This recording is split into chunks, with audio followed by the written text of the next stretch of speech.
Дръжте се да не припаднете. Дришня от тюлен. Че не мога да произнеса. Дришня от тюлен. Това е най-големият деликатес в Азия. И е супер скъпо.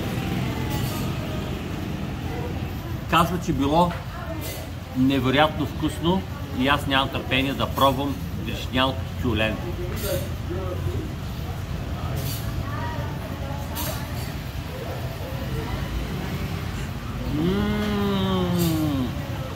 Много е вкусно.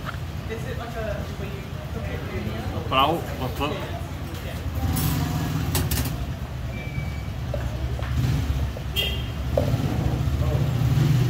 Спре ли камерата?